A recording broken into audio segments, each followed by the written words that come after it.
దేవునికి మహిమ కలుగును గాక. మరి ఈ మాసము ప్రత్యేకమైన మాసము. మరి గుడ్ ఫ్రైడే అంతేకాకుండా ఈస్టర్, ఈ రెండు పండుగలను మనము గత వారంలో జరుపుకున్నాం. మరి దయగలిగినటువంటి దేవుడు కాబట్టి మనల్ని సజీవులాగా ఉంచినాడు. మనం అనేక చోట్ల జరుగుతున్నటువంటి అమానుష కాండలను మనం చూస్తూ ఉన్నాం. అయితే దేవుని కృపను బట్టి మనము సజీవులెక్కలో ఉంచబడ్డాము అంటే అర్థం మనము సంతోషించి గంతులు వేసి ఆనందించడానికి కాదు.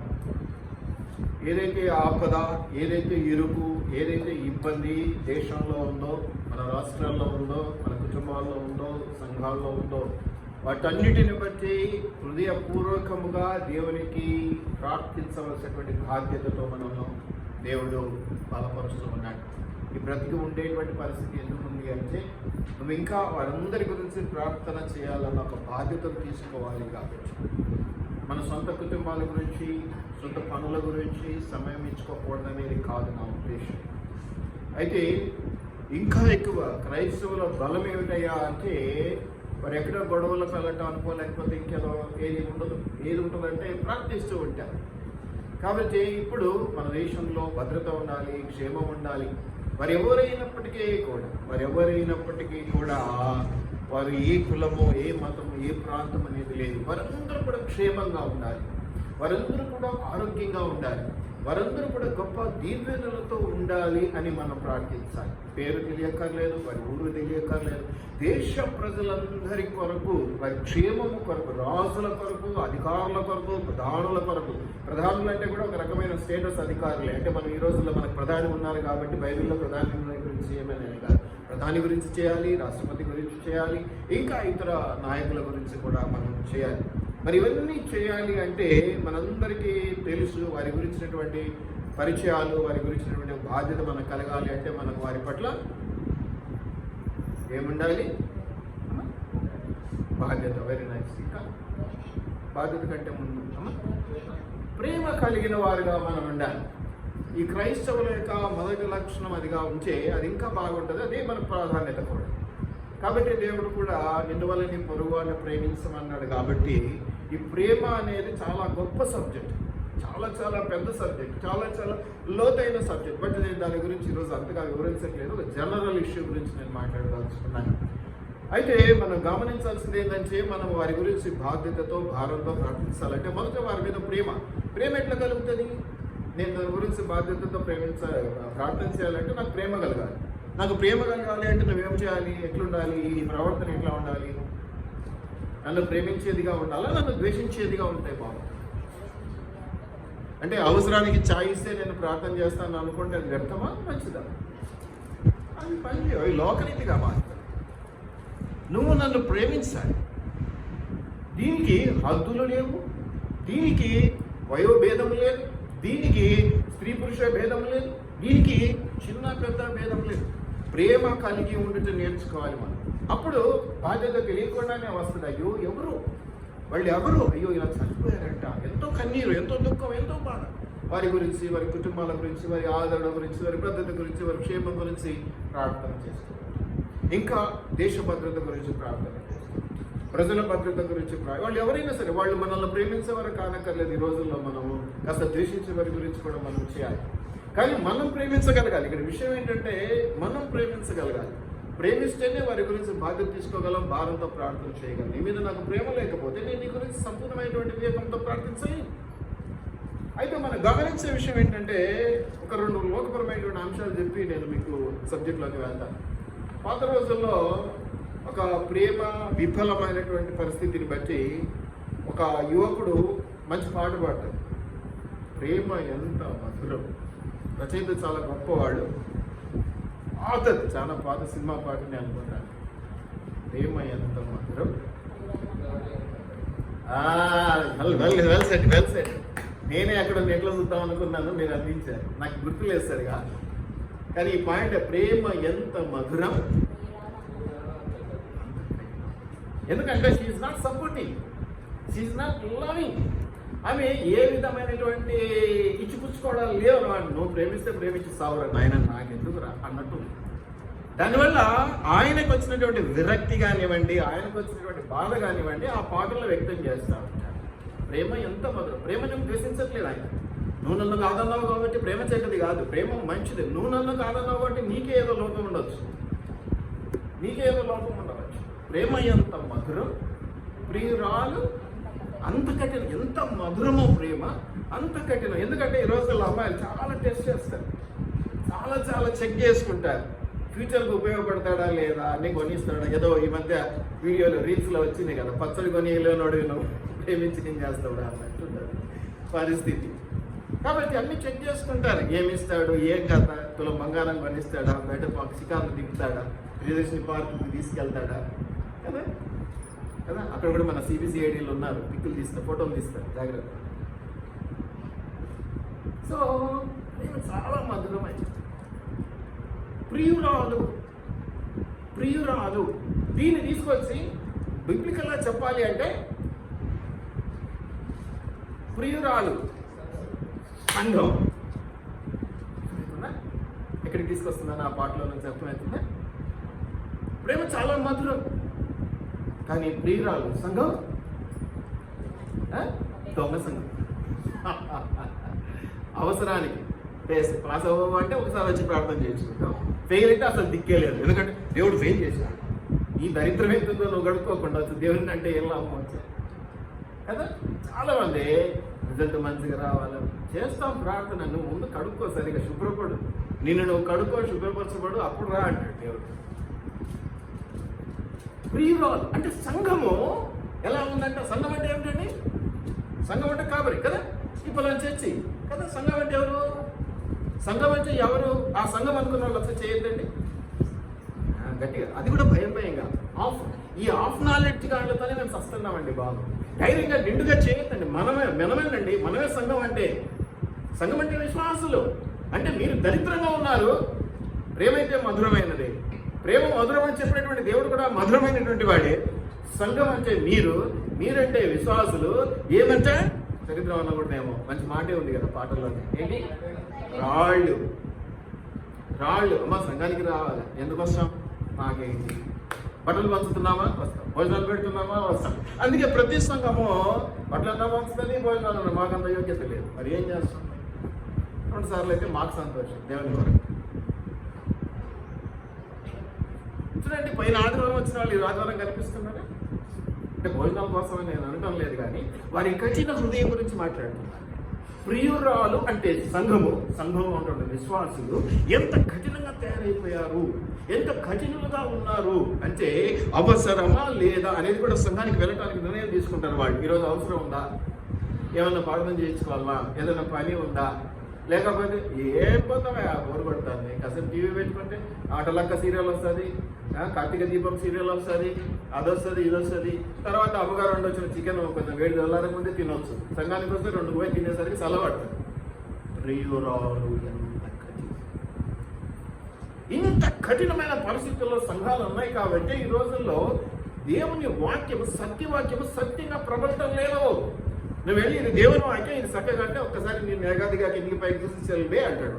ఎందుకంటే నువ్వే సక్రమంగా లేవు. ఏమైనా గట్టిగా మాట్లాడితే మేమంతా సంఘానికి రోజు వస్తున్నాం అంటారు. వారానికి ఒక్కసారి కూడా కాదు. ఎంతగా వాదిస్తారంటే కాబట్టి పొడిచిపోయేటట్టు వాదిస్తారు.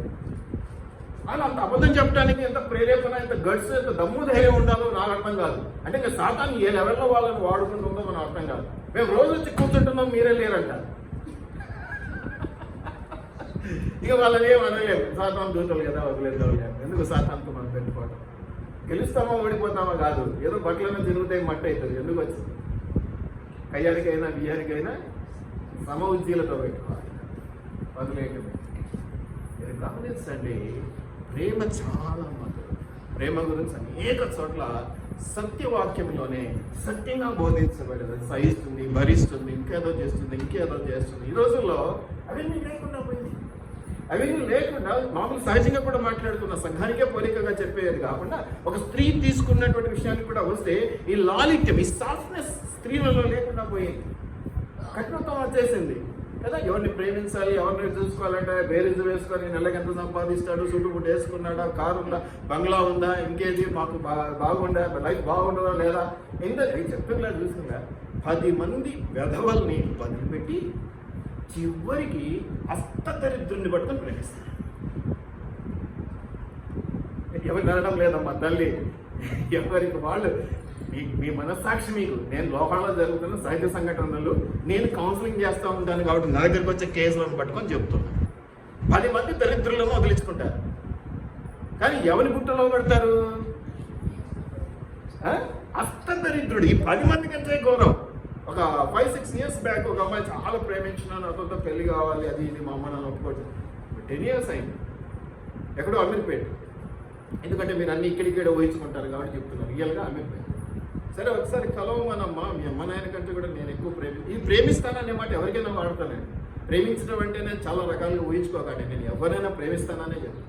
అమ్మ నాయన కంటే ఎక్కువ ప్రేమిస్తా కదా, నేను చూస్తే తప్పేం లేదు కదా, ఒకసారి చూపించు తీసుకురా అంటే తీసుకొస్తే ఈ అమ్మాయి ఎర్రగా పుట్టబొమ్మ, అంటే మనకు తెలిసిన అమ్మాయి కాబట్టి పొగట్టంలా, మామూలుగానే పుట్టబొమ్మలాగా ఉంటుంది.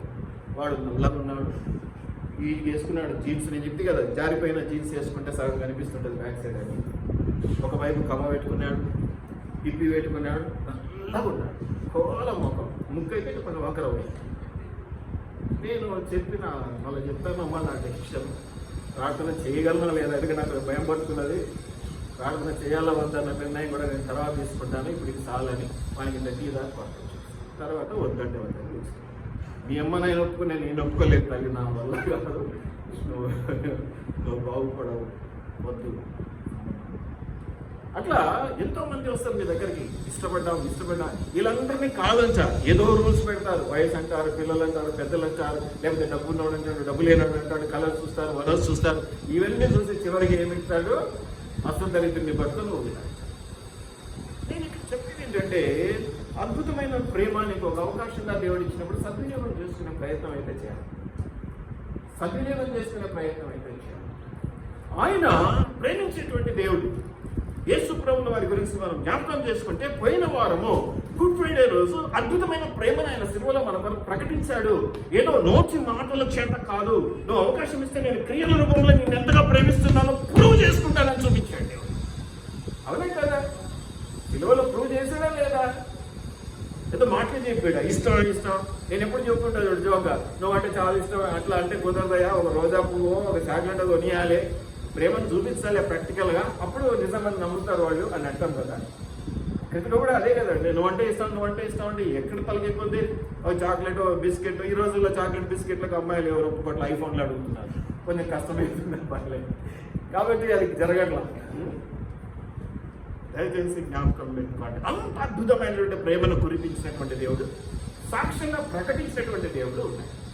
అయితే ఆయన దేహపడుతున్నాడు. మీరు యోహాను సువార్త 3వ అధ్యాయం 16వ వచనంలో చూస్తే ఇది ఆల్మోస్ట్ అందరికీ తెలిసినటువంటి అంశమే. దేవుడు లోకమును ఏంటి? ఇప్పుడు కొంచెం మళ్ళీ చెప్పండి, యాస్, ఎంతో ప్రేమించాడు. ఎంత ప్రేమ అంటే, ఆయన తనకు తానుగా శిలువరాని మీద ప్రాణాలు సమాప్తమైన చెప్పి ప్రాణాలు అర్పించాడు, ఆత్మను అప్పగించుకున్నాడు. అంత గొప్ప ప్రేమను ప్రకటించినటువంటి దేవుడు ఆయన. అటువంటి దేవుడు మీరు గమనించినట్లయితే యోహాను సువార్త 21వ అధ్యాయంలో మీరు గమనిస్తే 15 నుంచి 19 వచనాల వరకు మీరు చూడవచ్చు, కానీ నేను అంత అవసరం లేదు, బైబిల్ చూపిస్తాను. యోహాను సువార్త 21వ అధ్యాయము చివరి అధ్యాయం ఇది. 15 నుంచి 19 వచనం వరకు మీరు చూస్తే పేతురు గురించినటువంటి మాటలు ఏమంటే ఉందంటే, వారు భోజనం చేసిన తర్వాత యేసు సీమోను పేతురును చూసి, యోహాను కుమారుడు అయిన లోకపరంగా ఆయన ఎవరి కుమారుడు దాన్ని గుర్తు చేస్తూ,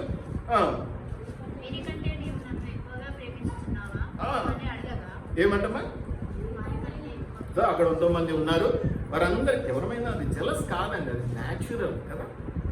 ఆ నలుగురిని ఒకేలా ప్రేమిస్తున్నానంటే మనకేమనిపిస్తుంది? అందరితో పాటు నేను ఎందుకు ఎక్కువ చేయాలా? అందరికంటే నువ్వే ఎక్కువ అని ఒక్కసారి అని చూడు, నేను నీకోసం ప్రాణం పెట్టడానికి వీడే అవునంటారా కాదంటారు. భార్యాభర్తల మధ్య ఎందుకు గొడవలు వస్తాయి? పిల్లలు పుట్టినాక ప్రేమ అంతా పిల్లలకి వెళ్ళిపోతుందని అసూయపడతాడు ఆయన. నా ప్రేమను తీసుకెళ్ళి అక్కడ నా ప్రేమ నాకు అంటాడు. దాంతో కొంచెం అట్లా డిస్టర్బెన్స్ అయ్యింది. తీపి జ్ఞాపకాలంటే గొడవలు అవుతాయంటే ఏదో కొట్లాట్లని కాదు నా ఉద్దేశం. కారణం ఏంటంటే కొంచెం జలసి వచ్చేస్తుంది. నా ప్రేమను తీసుకెళ్ళి వాళ్ళకి నాది నాకి, అంతే కదమ్మా.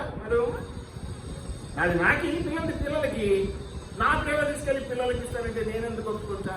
సరే, యేసు ప్రభుల వారు అక్కడ ఉన్న వారిని అందరినీ కూడా దృష్టిలో పెట్టుకొని తనకి ఇష్టడైన తను ఎంతగా ప్రేమించి, మీరు ఈ సందర్భాలు అనేకం చూపించారు. ఈవెన్ గెత్సెమనే తోటకు తీసుకెళ్తే కూడా పేతురుని వెంట పెట్టుకెళ్ళాడు. పేతురు అంటే అంత ప్రేమ, అంత నమ్మకం, అంత భరోసా. పేతురు కూడా ఆయనకి ఎంతో గొప్పగా సహాయం చేసేటువంటి గుణంగాలతో ముందుకున్నాడు. ఇప్పుడు కూడా ఎక్కడైనా ఆ 3 సార్లు అబద్ధం ఆయన తెలియదు అని చెప్పి అది దేవుని నిర్ణయం. అలా జరిగింది. అది కూడా నేను మీకు వాక్యాలు చూపిస్తాను. అది తప్ప ఆయన ఎప్పుడు కూడా ఏం చేశాడు? దేవునికి వెన్నంటి ఉండి దేవునికి ఎంతో సపోర్టివ్గా. మీరు గమనిస్తే ఈ రోజుల్లో కాపర్ నుంచి మాకేం వస్తుంది అనుకునే వాళ్ళు ఎక్కువైపోయారు కదా. ఆయన పేతురు పాపం ఎప్పుడు కూడా ఆ డబ్బు సంచి కూడా పాపం ఇంత ఇష్టడైన ఇస్కరియోతు దగ్గర డబ్బు సంచి ఉండింది, కానీ పేతురు దగ్గర ఏం లేదు. బహుశా పెద్దోడని కాస్త గౌరవం ఉండిందేమో కదా.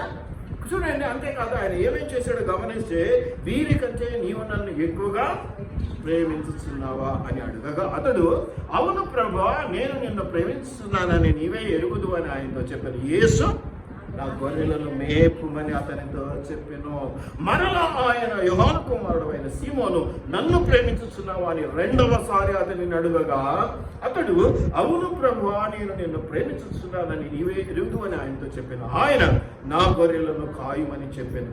3వసారి ఆయన యోహాను కుమారుడు అయిన సీమోను, నన్ను ప్రేమించుతున్నావా అని 3వసారి తను అడిగినందుకు పేతురు వ్యసన పడి అనిపించింది. ఒకసారి ఓకే, ఆయన కొద్దిగా డౌట్ ఉందేమో అడిగాడు. 2వసారి కొంచెం కష్టమే. నిజంగా నేను ఇంత ప్రేమిస్తున్నాను, నువ్వేమో నన్ను ఇంత దూరం పెడుతున్నావు అన్నట్టుగా అయిపోయింది ఆయన. ఏం చేశాడు ఆయన? వ్యసనం. 3వసారికి ఏమైంది? వ్యసనం అంటే దుఃఖం, బాధ. ఏంది ప్రభా, ఇంత ప్రేమిస్తుంటే మాటికి అడుగుతావే, వాళ్ళు ఏం ప్రేమించరు, వాళ్ళని మాత్రం ఏం అడగట్లేదు అన్నట్టు అయిపోయింది ఆయన. ఏమని అంటున్నాడు చూస్తే, ఏమంటాడు? గొర్రెలను నేను 3వసారి వ్యసనపడి, ప్రభా, నీవు సమస్తమే దిగిన వాడు, నిన్ను ప్రేమించుతున్నావని నీవే ఎరుగుదు అని ఆయనతో చెప్పిన యేసు, నా గొర్రెలను ప్రేమ అన్నాడు. దేవుని బిడ్డలారా, మీరు గమనించండి, దేవుడు ప్రేమించేటువంటి దేవుడు. ఎక్కడైనా ఒక ప్రేమ నేను ప్రేమిస్తే సక్సెస్ కాదు. ఎవరైతే నేను ప్రేమిస్తున్నానో వారు నన్ను తిరిగి ప్రేమిస్తే సక్సెస్. ఇంతనే కాదు, లోకరీతిగా ఏదైనా సరే నేను ఒకరిని ప్రేమిస్తున్నాను, అది గొప్ప విషయం, అందులో అనుమానమేం లేదు. అందులో నా కుటుంబం కాకుండా బయట వాళ్ళతో ఎవరైనా నేను ఎంపిక చేసుకుని ప్రేమిస్తున్నాను, అది ఇంకా గొప్ప విషయం. ఎందుకంటే సహజంగా మన ప్రేమ, మన పరిధి ఎట్లుంటుందంటే, నా వాళ్ళు, నా బంధువులు, నా స్నేహితులు, నా ఏమీ కానిటువంటి వాళ్ళు, నా బంధువులు కాదు, నా స్నేహితులు కాదు, నాకు తెలిసిన వాళ్ళని కూడా కాదనుకున్నాను ఒక రకంగా చెప్పాలి. ఎందుకంటే ఇప్పుడు వాళ్ళు ఇలా భూమి చేయాలి, అయినా నాకు వాళ్ళ మీద ప్రేమ పుట్టింది అంటే. ఇక్కడ స్త్రీ పురుష భేదం లేదండి, చిన్న పెద్ద భేదం లేదు. మన ప్రేమ అనగానే కాన్సెప్ట్ వెళ్ళిపోతుంది ఎక్కడికి? డ్యూయెట్లు పాడుకోవడానికి, పార్కుల చుట్టూ తిరగడానికి, చెట్ల సాటుకి వెళ్ళడానికి. అది కాదు, అది ప్రేమ కాదు. అసలు ప్రేమ మనకు తెలుగులో ప్రేమ, అవునా? ఇంగ్లీష్లో ఇంకేమైనా ఉందా అండి? ఇంకేమైనా ఉందా? కానీ గ్రీకు భాషలో అదే ప్రేమను 4 భాగాలుగా చెప్తారు. మొట్టమొదటి భాగం ఏంటంటే ఎరోస్ లవ్ అంటే ఏంటంటే కామాతృప్తమైనటువంటి ప్రేమ, మోహపు ప్రేమ. ఇది చెడ్డది కదా. కామాతృప్తమైన ప్రేమ, మోహపు ప్రేమ, ఇది చెడ్డది, అబ్బా, అసహ్యము కదా. మొట్టమొదటి ఆదికాండంలో మీరు గమనించినట్లయితే, మీరు ఫలించి అభివృద్ధి పొందాలి. ఫలించి అభివృద్ధి పొందడంలో ఈ మొట్టమొదటి ఫలింపు అనేది రావాలంటే, ముఖ్యంగా స్త్రీ పురుషుల మధ్య ఫలింపు అనేది రావాలి అంటే, వారు ఎన్ని డబ్బులు సంపాదించుకున్నా, ఎన్ని ఆస్తులు సంపాదించుకున్నా, ఎన్ని పొలాలు చెప్పినా ఫలించడం కాదు. ఏం కావాలి?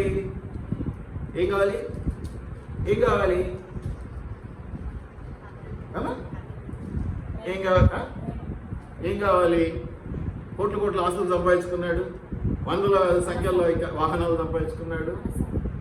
ఫలింపు, సంతానం కావాలి.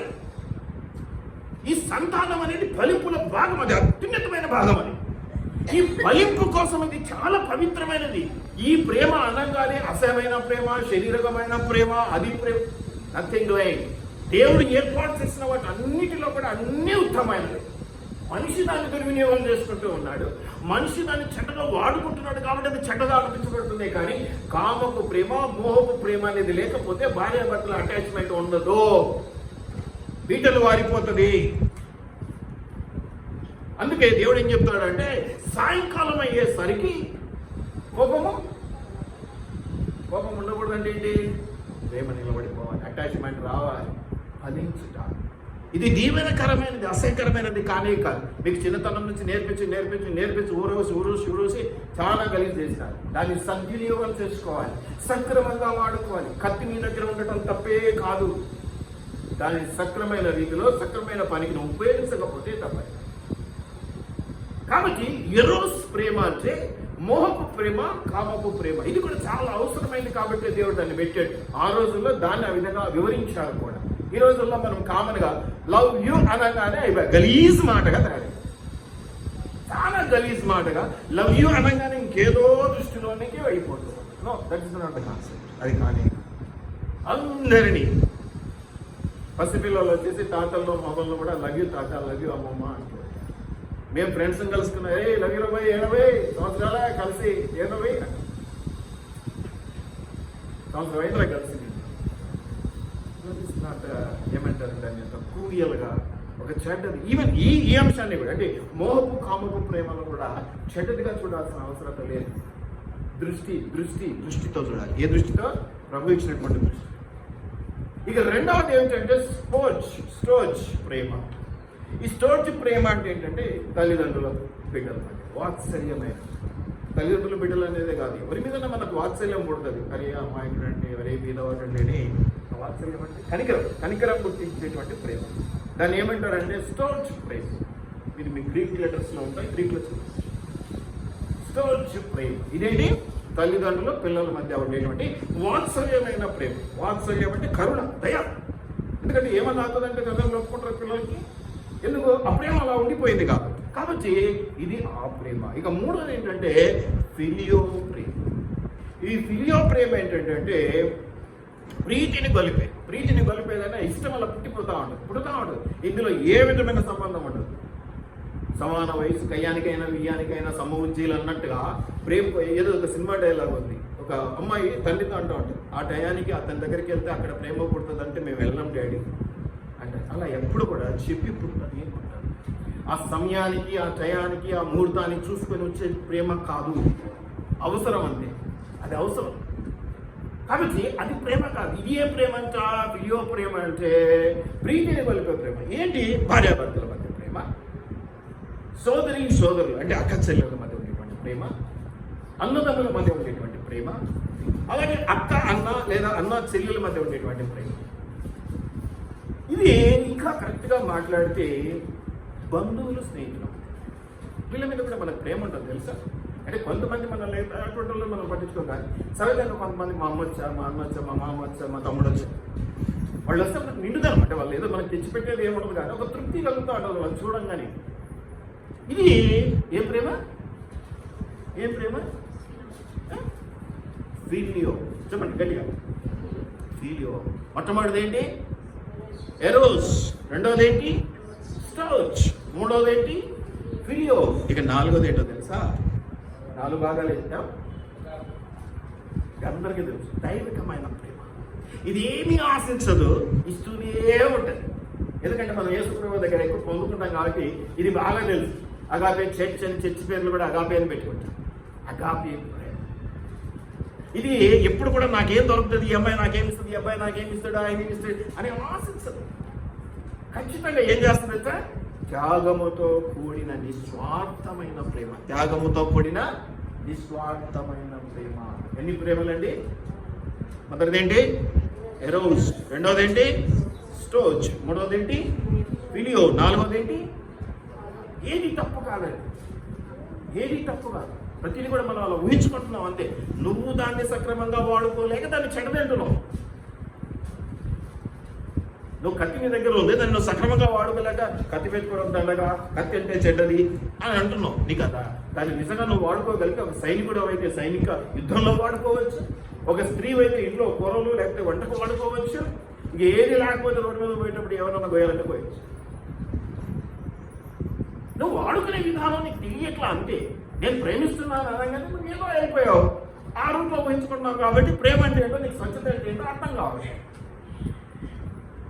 దయచేసి జ్ఞాపకం పెట్టుకోనండి. అందుకే దేవుడు ముమ్మారు అడిగినాడు, 3 సార్లు, ఒక్కొక్కసారికి ఒక్కొక్క రకమైనటువంటి అర్థం. ఇక్కడ దేవుడు అడుగుతున్నది అగాపే ప్రేమతో కావచ్చు, కానీ పేతురు చెప్తున్నది 3 సార్లలో 2 సార్లు ఫిలియో ప్రేమ. అందుకే దేవుడు తన స్థాయి ప్రేమను ఆశించాడు కాబట్టి 3 సార్లు అడిగాడు. అందుకే 3వ సారి అడిగితే వ్యసన పడ్డాడు పేతురు. కానీ 3వ సారి అడగడంలో దేవుని యొక్క ఆంతర్యం ఏమిటంటే అగాపే ప్రేమలోనికి, ఆ స్టాండర్డ్లోకి ఇంకా రాలేదు. పేతురు మీద గట్టి నమ్మకం. ఆయన పేతురు అనగానే రాయిపోయి కొండరాయి అయిపోయింది కదా, ఎంత గట్టిగా ఆయన సంఘాన్ని ఆయన మీద కడతాడు పేతురు మీద కదా. మరి అటువంటిప్పుడు సంఘాన్ని ఆయన మీద కట్టాలి అనుకున్నప్పుడు మొట్టమొదటి క్వాలిఫికేషన్ ఏంటి? దేవుడు ఏమడుగుతున్నాడు అమ్మా? ఏమడుగుతున్నాడు? ఏమడిగాడు పేతురు? అంటే ఇప్పుడు మొట్టమొదటి క్వాలిఫికేషన్, మొట్టమొదటి నువ్వు ఎగ్జామ్ పాస్ కావాలంటే మొదటి సబ్జెక్ట్ ఏంటి? ఎవరిని ప్రేమిస్తావు? నువ్వు దేవుని ప్రేమించమంటే ఇక్కడ వచ్చి కూర్చున్నావా దండగా వెళ్ళిపో, అవసరం లేదు. ప్రేమించని వాడు అవసరం లేదు. నేను ప్రేమిస్తున్నా కాబట్టి నువ్వు ఖచ్చితంగా ప్రేమించాలి.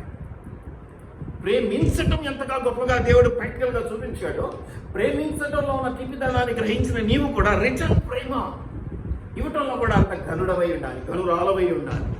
అబ్బే నేనా, ఈ తలంపులు, ఈ నీచమైనటువంటి ఆలోచనల వల్ల అతి ప్రేమను, అతి స్వచ్ఛమైన, ఈవెన్ కామపు ప్రేమ, అది కూడా స్వచ్ఛమైన. దేవుడు ఏర్పాటు చేసినది ఏది కూడా పొల్యూటెడ్ కాదు. దేన్ని పొల్యూట్ చేశాడు? దేన్ని ఎందుకు పాడు చేశాడు? మానవుడు తన యొక్క ఆలోచనల వల్ల, తలంపుల వల్ల, చెడుతనం వల్ల, అసూయ వల్ల, ద్వేషం వల్ల, పగ వల్ల ఏం చేశాడు? దాన్ని అంతా నాశనం చేసుకుంటా వచ్చాడు. సృష్టిలో దేన్ని కూడా దేవుడు తక్కువగా చేయలేదు. అన్ని ఉన్నతమైనవి, అన్ని మంచివి. అందుకే ప్రతిసారి ఏమన్నాడు? 6 దినములు చేసిన తర్వాత ఇదొక్కటి, ఈ చెట్టు ఒక్కటి చెడ్డదిగా ఉండేను అనే మాట ఎక్కడైనా వచ్చింది? 6 దినాలు. ఈవెన్ మానవుని చేసినప్పుడు కూడా అదే అనుకున్నాడు దేవుడు. 7వ దినానికి విశ్రాంతి దినం కదా. 6 దినములలో సృష్టినంతా చేసినాడు కదా. ఏం జరిగింది? ఏమన్నా నారదుడు ఒక్కరోజన్నా ఈ శాప పిల్ల చెడ్డదిగా చేసి నేర్చుకున్నమాట కదా. 1000 రకాలు అయిపోయినాయి, లక్షల రకాలు అయిపోయినాయి. ఈ చెట్టు, ఈ కూర మొక్క నేను తప్పు చేసినాను అనుకున్నాడు. అన్నీ ఈ మంచివిగా ఉన్నాయి అని అనుకున్నాడు కాబట్టి మీరు ఫలించండి అన్నాడు. మీరు ఫలించండి, వృద్ధి చెందండి, ఈ యొక్క లోకమును ఆక్రమించుకునండి, నేను సూపర్వైజర్స్గా మీరుండండి నా పక్షాన అన్నాడు. ఎంత గొప్ప ప్రేమ అండి! ఎంతో ప్రేమ ఉంటేనే బాధ్యతలు ఇస్తాం కదా. కొత్త కోడలికి బాధ్యతలు ఇవ్వాలంటే అంత ఈజీనా అండి? ఇళ్ళల్లో కయ్యాలి కోడళ్ళ గురించి నేను మాట్లాడడం లేదు, కానీ ప్రేమ కలిగిన కోడళ్ళు వచ్చారు అంటే ఎంత బాగుంటుంది అత్తగారికి. ఎంత సులువుగా విరోధాలలో ఇచ్చేస్తారు. ఏదో సీరియళ్ళలో, సినిమాలలో కాదు, నేను నిజంగా చెప్తున్నాను. ప్రేమ, ఈ ప్రేమను బట్టి దేవుడు నిన్ను నన్ను ఆశిస్తూ ఉన్నాడు. నేనైతే మీరు గమనిస్తే 2 చాప్టర్స్ ముందే ఆ సిలువ బలియాగం ఇవన్నీ జరిగినాయి. పునరుత్థానుడైన తర్వాత జరిగిన అంశాన్ని నేను మీకు జ్ఞాపకం చేస్తున్నాను. మొదటి ఆదివారం కాబట్టి పునరుత్థానం తర్వాత అనేక మందికి కనిపించాడు, అనేక చోట్ల ఆయన మాట్లాడాడు. తోమా విషయంలో మనం గమనిస్తూ ఉన్నాం. ఆ జాలర్ల దగ్గర పోయినాడు, ఆ ఎటువంటి ఆకులు తిన్నారు, అన్ని చేసుకున్నారు, అంత బాగానే ఉంది కదా. నమ్మకపోతే తోమ గాయములలో వేలు పెట్టి చూడాలన్నాడు. ఇవన్నీ జరిగినాయి. బట్ నేను ఈ అంశాన్ని ఎందుకు నేను జ్ఞాపకం చేస్తున్నాను అంటే, అంత జరిగినా కూడా సరైన ప్రేమను మనం వ్యక్తిగతంగా తిరిగి ఇవ్వలేకపోతే, నేను నిన్ను ప్రేమిస్తున్నాను, నేను ప్రేమిస్తున్నాను, ఎంత ఎంటబడి విసిగి వేసారినా కూడా ఓపికతో కనిపెట్టుకున్నటువంటి ప్రభు లోకరీతిగా అయితే ఏమైతుంది తెలుసు మీ అందరికీ. లోకరీతిగా మొన్న మధ్య కూడా ఎప్పుడు న్యూస్ పెట్టి న్యూస్ ఒకటిలో ఉంటుంది కదా. వాడు పోయి తలనరికి వచ్చినాడు, ఇంట్లోకి పోయి నాకు ప్రేమించలేదని, వాడు పోయి ఏదో గిచ్చొచ్చినాడు, గిల్లొచ్చినాడు, ఇవి న్యూస్ ఎన్ని చూస్తుంటామండి. కానీ అదే దేవుడు నీకోసం ప్రాణం పెట్టేటువంటి దేవుడు నిన్ను గిచ్చినప్పుడు ఆయనకి ఇష్టం లేదు. ఆయన ఏం కోరుకుంటున్నాడు? ఇదే కోరు. నా పాయింట్ ఇదే ఈరోజు. ఇంత చేశాను, పునరుత్థానుడనే తిరిగి మీ కొరకు ప్రయాసపడుతున్నాడు. పునరుత్థానుడే నా పని అయిపోయిందని పోలే. ఆయన ఏం చేశాడు? ఇదిగో ఆదరణకర్తను మీ దగ్గర పెట్టాను, నేను పోతున్నాను కానీ ఆదరణకర్త మళ్ళీ మీకు సపోర్ట్ చేస్తాడు అన్ని విషయాల్లో అన్నాడు. మరి ఇప్పుడు అన్ని విషయాల్లో నీకు అంత సపోర్టివ్గా ఉండి నేను నిన్ను ప్రేమిస్తున్నాను కనుక నువ్వు నన్ను ప్రేమించనేసరికి నువ్వేమంటున్నావు? నువ్వు నల్ల ఉన్నావు, నువ్వు పొట్టిగా ఉన్నావు, నువ్వు ఆ రోజు సెపరేట్ అడిగితే కొనిలే, నేను ఆడపిల్లను, నేను మగపిల్లని, నేను ఇది చేస్తానా, నేను ఇది చేయలేనా? ముందు ప్రేమించడం మొదలుపెట్టు. ఆ మొదలుపెట్టిన తర్వాత దేవుడు ఏ స్టేజ్లో వాడుకుంటాడో, కాపులు ఏ స్టేజ్లో వాడుకుంటాడో, ఒక తెలిసిన బ్రదర్ నిన్ను ఏ లెవెల్లో వాడుకుంటాడో, నీ కుటుంబంలో నీ భార్య నిన్ను ఏ లెవెల్లో చూస్తుందో, నీ భర్త నిన్ను ఏ లెవెల్లో చూస్తాడో అది జరిగిపోతుంది. ముందు ప్రేమించండి, ప్రేమతో కట్టుకునండి. తర్వాత దాన్ని సెట్ చేయడానికి దేవునికి అధికారం ఉంది, దేవుడు చేసుకుంటూ పోతాడు. ప్రేమ రాహిత్యమైన పరిస్థితుల్లో, ప్రేమ లేని జీవితంతో బ్రతుకుతున్నాం కాబట్టి ఆపదలలో అనుకోకుండా వస్తూ ఉన్నాయి, ప్రాణాలు పోతూ ఉన్నాయి. అదే ఆ నలుగురిలో ఒక్కరికి ఇసుమంత ప్రేమ ఉన్నా కూడా ఒక మనిషిని సాటి మనిషిని చంపే ధైర్యం చేసేవాళ్ళు. ప్రేమ అడ్డుకోదా? ప్రేమ లేకపోవటం, కఠిన హృదయం రావటం. యేసు ప్రభుల వారు పేతురుని ఎంతగానో ప్రేమించి ఎంతగానో ఆధిక్యతనిచ్చి పూర్తి స్టేజ్ ఇచ్చాడు. ఆయన ఆల్మోస్ట్ ఆ శిష్యుల్లో ఫస్ట్ స్టేజ్ అయింది అనుకుంటాను కదా. ఫస్ట్ ఆయనే. ఎంతమంది 12 మంది ఉన్నా కూడా పేతురు పేతురు పేతురు కదా. నేను కూడా సంఘంలో ఎవరో ఒకరి పేరు కలవరుస్తున్నాడు. సహాయకుడిగా ఉన్నాడు, సంతోషంగా ఉంచడానికి ప్రయత్నం చేసినాడు. యేసు ప్రభు ఏది చేసినా నాకు అన్నాడు. అటువంటి పేతురు విషయంలో దేవుడు ఆయాసపడే రీతిలో మాట్లాడుతూ ఉన్నాడు. అది కూడా ఇది పునరుత్థానుడైన తర్వాత. ఏమని? నన్ను ప్రేమిస్తున్నావా? ఈరోజు నిన్ను అడుగుతూ ఉన్నాడు. నిన్నటి దినాలు ఆ వారం అయింది, అప్పుడే ప్రేమను మర్చిపోయి ఎగరబడినారే. నన్ను ప్రేమిస్తున్నారని సంఘానికి రావటం అంటే దేవుణ్ణి ప్రేమిస్తున్నామని చెప్పడంలో ఇంకొక భాగం. ఇంటికాడ ప్రార్థన చేసుకున్నా చాలా ఇది ఈ శ్వాసల తెలివితేటల్లో మనం అడ్డుకు చేయలేమండి కదా. మా మామ వచ్చిండు, మా అత్త వచ్చింది, వాళ్ళని కూడా తీసుకురావాలని చిన్నప్పటి నుంచి నేర్చుకున్నాం కదా. సండే స్కూల్లోనే నేర్పించారు కదా. ఇంటికాడ ఎవరు ఉండొద్దు, అందరూ రావాలి.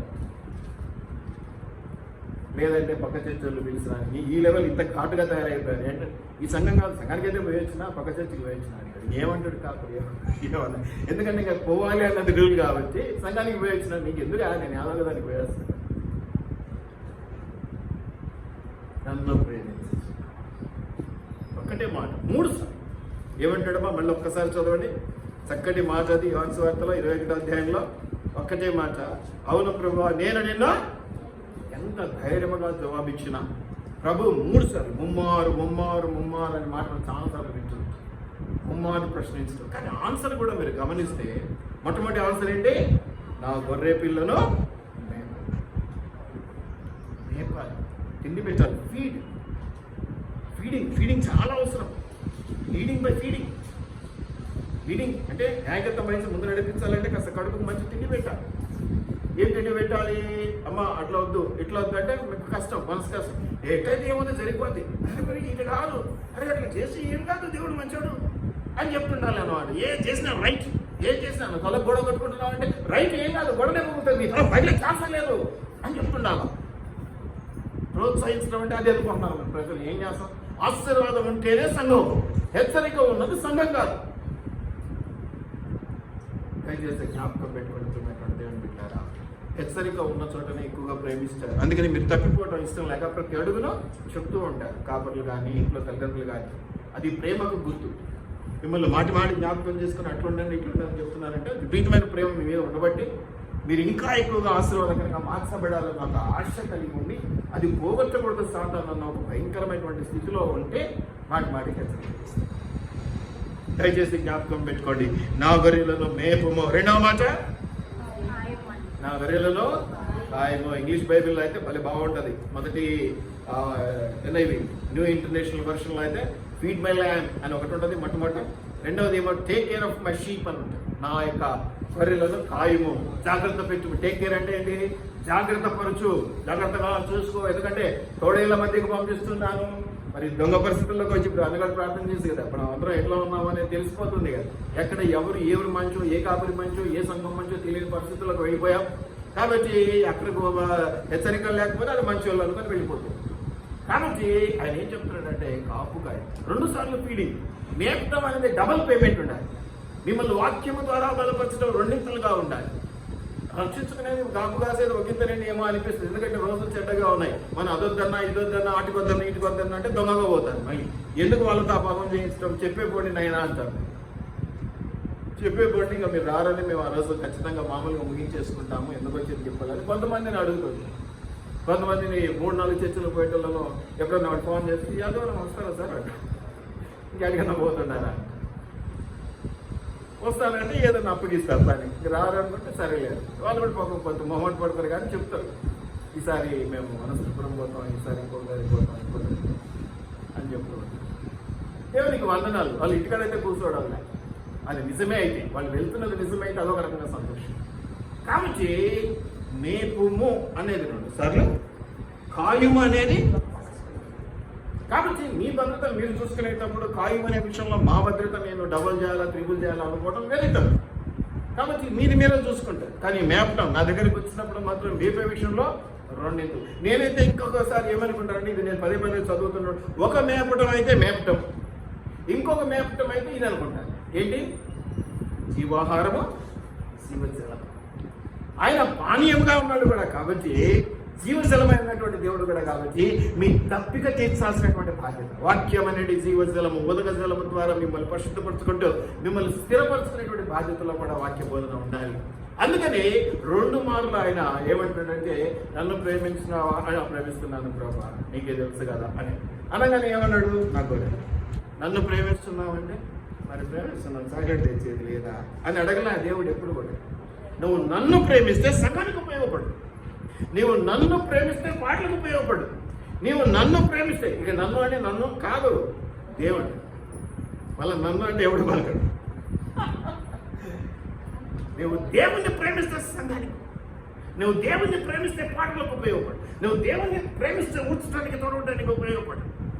నీవు దేవుణ్ణి ప్రేమిస్తే దేవుని తర్వాత దేవుని పని చేస్తున్నాడు కాబట్టి ఆ ప్రేమలో కొద్దిగా ఉంచుకుంటాడు. నన్ను ప్రేమించి నా ముఖం చూసినామంటే ఉపయోగం. కాబట్టి మీరందరూ మీరు ఒక్క ప్రశ్న వేసుకోండి, నేను దేవుణ్ణి ప్రేమిస్తున్నానా? ఈరోజు రాని వాళ్ళ పక్షంలో కూడా మీరే ప్రశ్న వేసుకోండి. వీళ్ళంతా రాలేదు, వీళ్ళు దేవుణ్ణి ప్రేమిస్తూ ఉన్నారా? మనం వచ్చి ఇంకొకరిని తీసుకురాగలిగితే సంఘాల అభివృద్ధి పెంచబడతాం. మనం వచ్చేదే మనకు గ్యారంటీ లేకపోతే సంఘాల అభివృద్ధి గురించి మనం ఆలోచించే 10 సంవత్సరాలైనా 20 సంవత్సరాలైనా ఇలాగే చల్లగా కూర్చొని పోతున్నారు. దయచేసి జ్ఞాపకం పెట్టుకునండి. ముమ్మారు ఏమని, అసలు ముమ్మారు అంటే అసలు ఆ పేతుల మీద అడగటానికి అంతకు ముందు మీరు ఎక్కడో కూడా అవసరం లేదండి. ఇంతకు ముందు మీరు గమనిస్తే ఈ ముందే ఒకసారి చూడండి.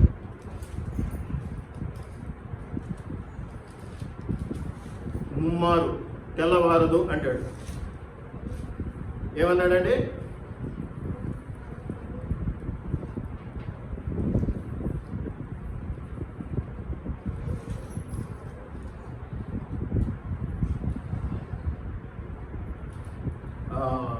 పద్దెనిమిదవ అధ్యాయంలో గమనిస్తే మీరు చివరగా ఒక చిన్నది పేతులతో 17వ వచనం, 18వ అధ్యాయం 17వ వచనంలో మీరు కింద చూసినట్లయితే, ద్వారమునొద్ద కావలి ఒక చిన్నది పేతురుతో, నీవు నీ మనుషుని శిష్యులలో ఒకడు కావా అని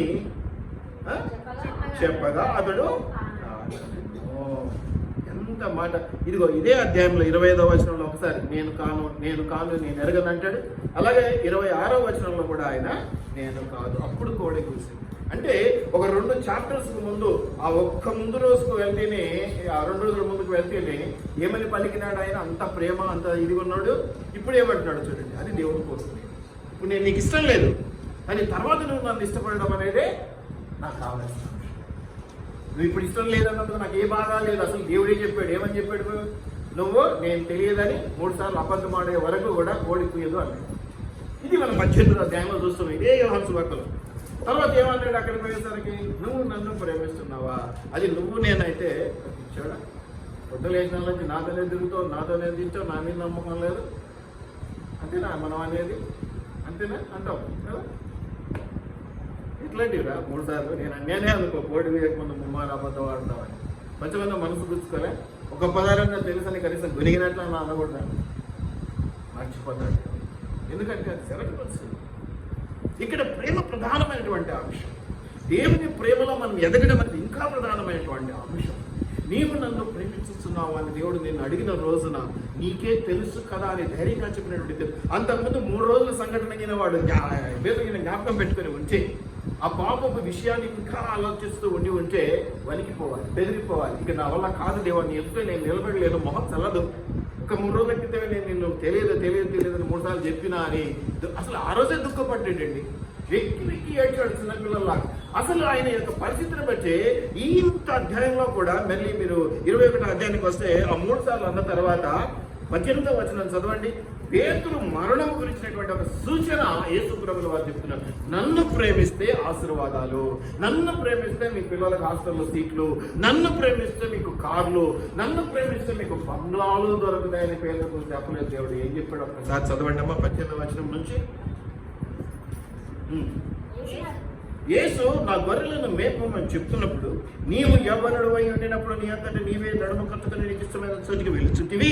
నీవు ముసలివాడు అయినప్పుడు నీ చేతుడు నీవు చాచుదువు, వేరొకడు నీ నడుము కట్టి నీకు ఇష్టము కాని చోటికి తీసుకెళ్తాడు. నీకు ఇష్టం లేనివి ఎన్నో జరుగుతాయి రా పేదరు. బాగు నన్ను ఇష్టపడిన బయటకు వస్తున్నావు కదా, నన్ను ప్రేమిస్తాను అంటున్నావు కదా, నీకు ఇష్టం లేనివే జరుగుతాయి. దేవుని ప్రేమించే వారికి అన్ని సమకూడి జరుగుతాయి. మనకి ఇవే పాజిటివ్ కదా ఎక్కువగా. దేవుని ప్రేమించే వారికి అన్ని సమకూడి జరుగుతాయి. ఊహించిన దానికంటే ఎక్కువ ఇస్తాడు. ఎందుకు ఇస్తాడా? నువ్వు సరిగా ప్రేమించడం కదా. ఇది ఎందుకు ఆలోచన చేయరు? ఆఫ్టర్ మనుషులము నా నుంచి ఎవరైనా ఏదైనా ఆశించాలంటే నేను మొట్టమొదటి వాళ్ళు నన్ను ఏ విధంగా చూసుకుంటున్నారని. అరే తల్లిదండ్రుల పిల్లలకు ఆస్తులు రాయడంలో కూడా ఇన్ని తేడాలు చూస్తారు. వీడు చిన్నోడు బాగా చూసుకుంటాడు, వీనికి 10 పైసలు ఎక్కియాలి, ఇదిగో ఆ పక్కన ఎకరా పొలం వీనికి ఎక్కువ ఇవ్వాలి, వాడు పెద్దోడు వీడు సరిగా చూసుకోవడంలా ఇంట్లో సగం ఇవ్వాలి. ఇట్లాంటి తేడాలు ఎప్పుడైనా మీరు వీళ్ళు చూడలేదా? వీలునామాలలో చూడలేదా? ఎందుకు అట్లాంటిది? ఆ కడుపున పుట్టిన పిల్లలే కదా. అంటే మనము వారి నుంచి నా నుంచి ఆశీర్వాదం పొందుకోవాలంటే నన్ను ఎంతగా ప్రేమిస్తున్నామో నేను గమనిస్తాను. ఒక పక్క ప్రేమ లేదని చెప్తూ ఆశీర్వాదం పొందుకోవాలంటే ఎందుకు దొరుకుతుంది? దయచేసి జ్ఞాపకం పెట్టుకోండి. అది పేతురు మరణం గురించి. అందుకే పేతురు మరణం అంటే మీకు తెలిసే ఉంటుంది. ఎలా సంభవించింది? యేసు ప్రభువులాగా సిలువేస్తామో అన్నారు. అంటే అంత గొప్పనేం కాదు, సిలువైతే వేయండి కానీ అంత గొప్ప ఆయనలాగా వద్దు. ఉల్టా కాళ్ళు పైకి తల క్రిందికి పెట్టినాను. సిలువ తల క్రిందులుగా సిలువ వేయబడి ఎంత దమ్ము ధైర్యం ఉండాలి, ఎంత ప్రేమ. దమ్ము ధైర్యం అనేది కాదండి. నేనంటాను ఇదిగో ఆ దేవుని ఎడల ఆ వ్యక్తి పట్ల నీకు అంత ప్రేమ అంటే నువ్వు ప్రాణమైన పెట్టగలుగుతావు. ఇంక ఏదో అవసరం లేదు, వాడు మంచిగా చెడ్డాడు ఏం అవసరం లేదు. నీకు ప్రేమ పుట్టింది ఆయన మీద, ఏమైనా చేయాలి ఆయన కోసం. ఒక తెగింపు, ఒక బాధ్యత, ఒక భారం నీ హృదయంలో కలిగిపోతుంది. మనం ఒక తోటి మనిషి గురించి మంచి మాట మాట్లాడగలగాలంటే దాని గురించినటువంటి ప్రేమ మనకు పుట్టి ఉండాలి. ఆ ప్రేమ లేకపోతే వాడా ఇట్ట అబ్బబ్బో అట్ట అని చెప్పుకోవడానికి సమయం సరిపోతుంది.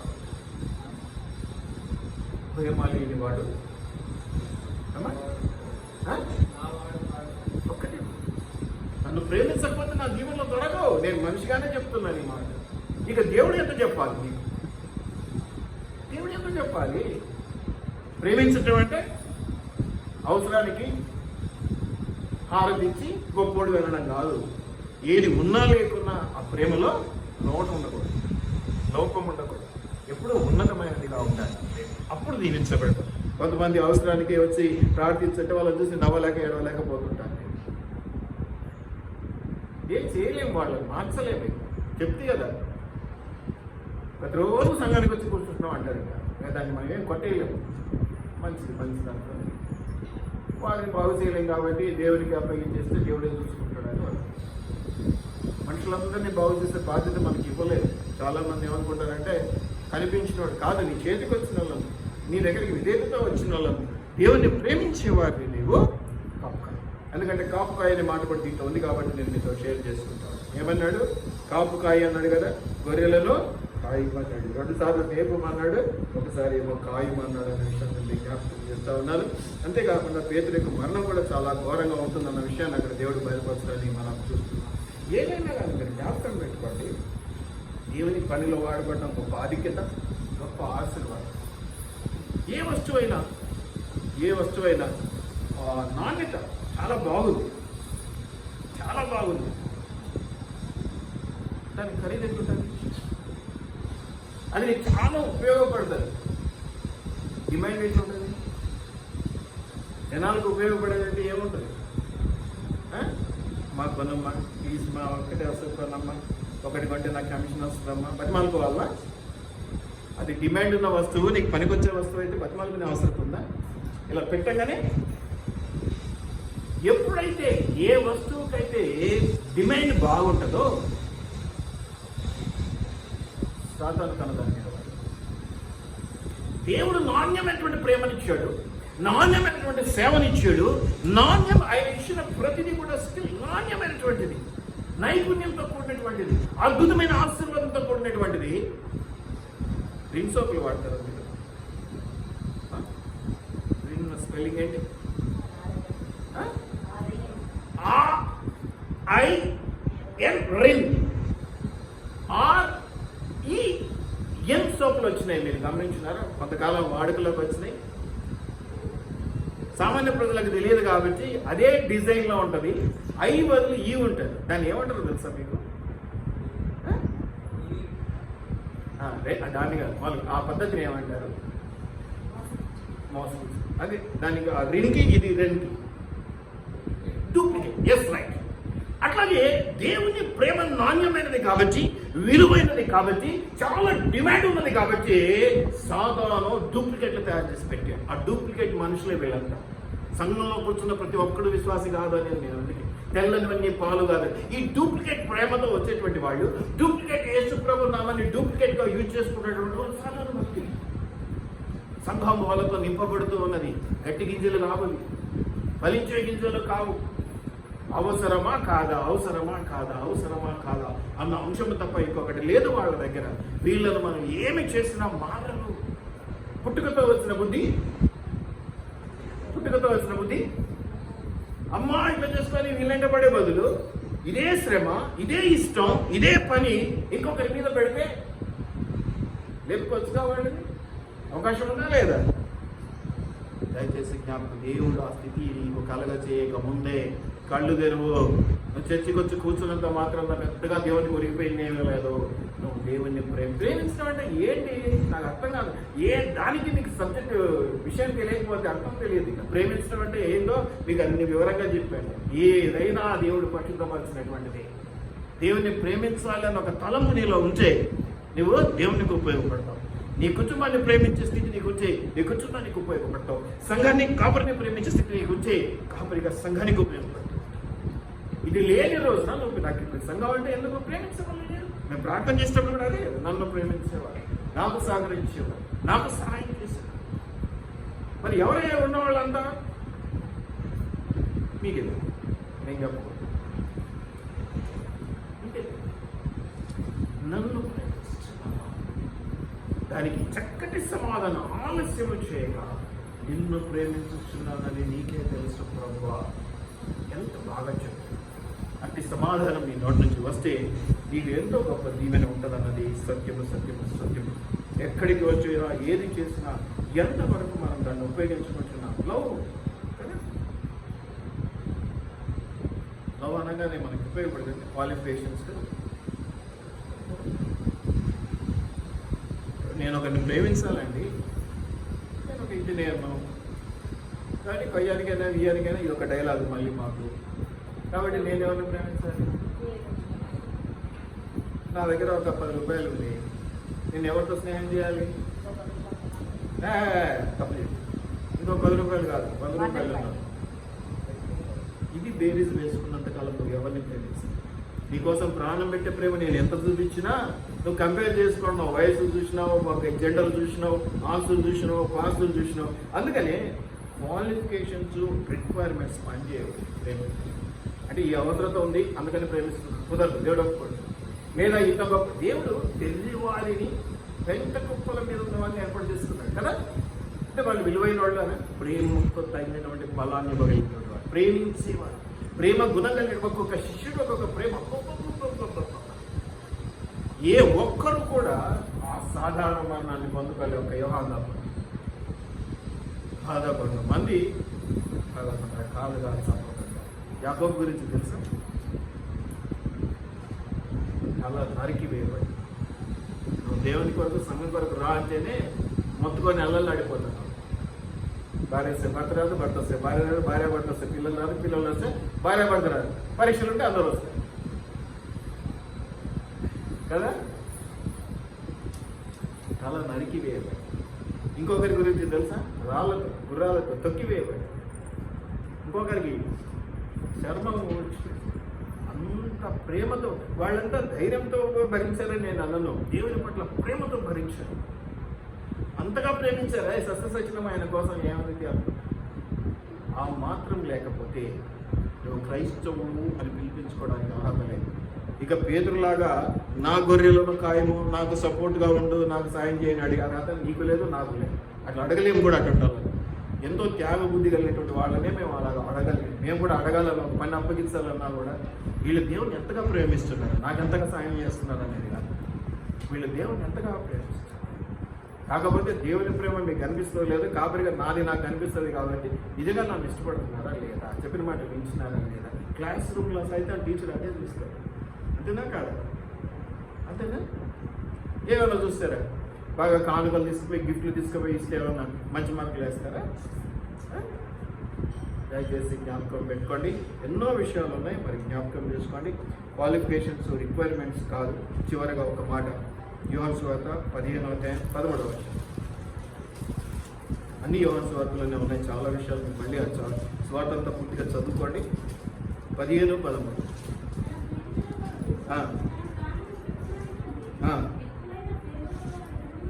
అంటారు. స్నేహితుల కొరకు అంటే నీ కుటుంబం కొరకు, లేకపోతే నీ పర్సనల్గా అంటే పెద్ద విషయమేం కాదు. మీ నాన్న కొరకు, మీ అమ్మ కొరకు నువ్వు ప్రాణం పెడుతున్నావు, పెద్ద విషయమేం కాదు. నేను నీ పొరుగువాడు, నీ స్నేహితుడిని, నువ్వు కావాలనుకున్నటువంటి వాడు, నా కొరకు నువ్వు ప్రాణం పెట్టే స్థితి కలిగి ఉన్నావు అంటే అంతకంటే గొప్ప విషయము ఇంకొకటి. ఇది నువ్వు జ్ఞాపకం చేసుకో. దేవుడు నిన్ను దీవించును గాక. చివరిగా ఒక మాట చెప్పి నేను ముగించేస్తాను. అందరం పాపులమేనండి. నేను పాపిని కాదు, నేను పరిశుద్ధుడను అనుకోవడానికి ఎవరికి అవకాశం లేదు. కానీ దేవుని చేత ప్రేమించబడటం అనేది మనందరికీ సహజ గుణం. దేవుడు మనల్ని అందరినీ ప్రేమిస్తున్నాడు. కానీ మనం ఎంతగా దేవుని ప్రేమిస్తున్నామన్న విషయంలో మనము క్యాలిక్యులేటెడ్గా, పద్ధతిగా, క్రమముగా లేకపోతే నువ్వు ఏ ఆశీర్వాదం పొందుతున్నా అది వ్యర్థం. ఆశీర్వాదాలు రావని నేను అన్నాను, కానీ అవి వ్యర్థం. చివరికి మళ్ళీ నువ్వు ఎంతో గొప్పగలవు. నాకు తెలిసిన ఒక కుటుంబము, చాలా చక్కటి కుటుంబం, ధనవంతులాంటి కుటుంబం. వాళ్ళు పిల్లల్ని మరి ఇంజనీర్లు కావాలా అని చెప్పేసి చాలా ఆశతో సీట్లు రాకపోతే పేమెంట్ సీట్లు కట్టి లక్షల డబ్బులు కట్టి వాళ్ళు చేర్పించారు. కానీ వాళ్ళు చదవక వాళ్ళు రోజు రోడ్ల మీద పడి తిరుగుతూ ఉంటే ఆ తల్లిదండ్రుల ఆశ, వాళ్ళ మీద పెట్టుకున్న నమ్మకాలు ఏమై ఉంటాయో ఒక్కసారి ఊహించు. దేవుని ఆశీర్వాదం లేక మనుషుల కష్టం ఐశ్వర్యం ఇస్తుందా, దేవుని ప్రేమ ఐశ్వర్యం ఇస్తుంది? ముందు ప్రేమించడం నేర్చుకో. ఆ ప్రేమ ద్వారా దేవుడు ఏమిస్తాడు? మనుషులమైన ఏదో ఒకటి ప్రేమించమని అలా వదిలేస్తామండి. ఏదో ఒకటి ఇవ్వాలి, ఏదో ఒకటి చేయాలి. ఈ ప్రేమలో అన్ని రకాలు ఉంటాయి. ప్రతి దాంట్లో ఒక సద్వినియోగం చేసుకునే అవసరం ఉంటుంది, ఉపయోగించుకునే అవసరం ఉంటుంది, ఉపయోగపడే అవసరత ఉంటుంది. నేను నీకు ఉపయోగపడను, నువ్వు మాత్రం నాకు ఉపయోగపడు అంటే అదే. So give and take respect. అట్లాగే గివ్ అండ్ టేక్.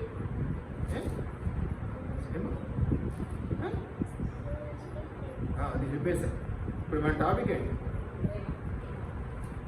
నేను నిన్ను ప్రేమిస్తున్నానని పిచ్చోళ్ళలాగా తిరిగితే ఉపయోగం లేదు.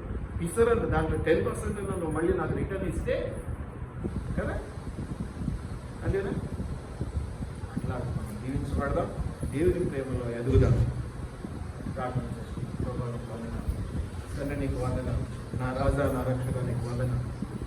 నైనా నువ్వు ఎంతో ప్రేమతో అయా మానవులను ఎంతగానో ప్రేమించి సిలువ బలియాగం ద్వారా పాప క్షమాపణ అనుగ్రహించినటువంటి దేవుడుగా ఉన్నాం.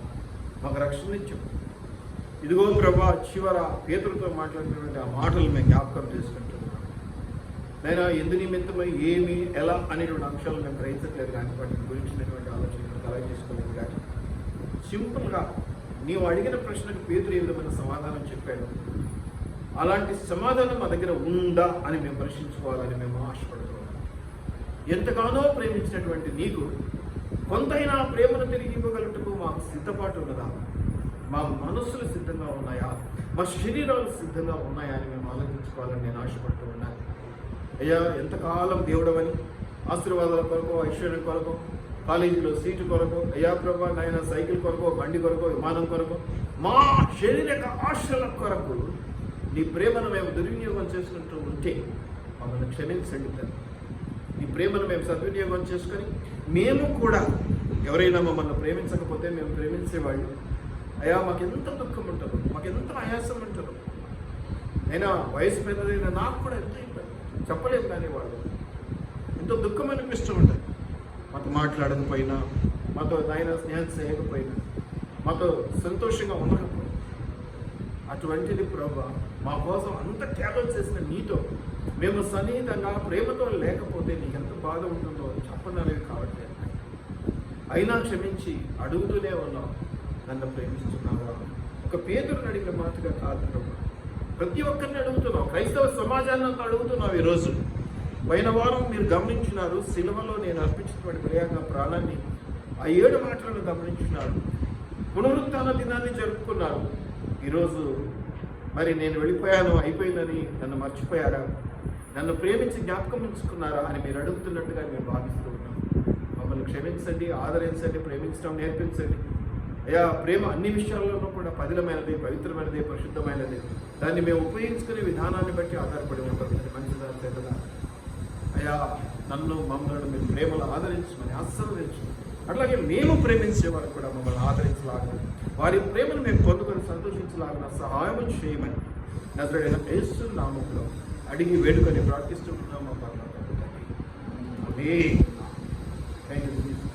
దేవుడికి మహిమ.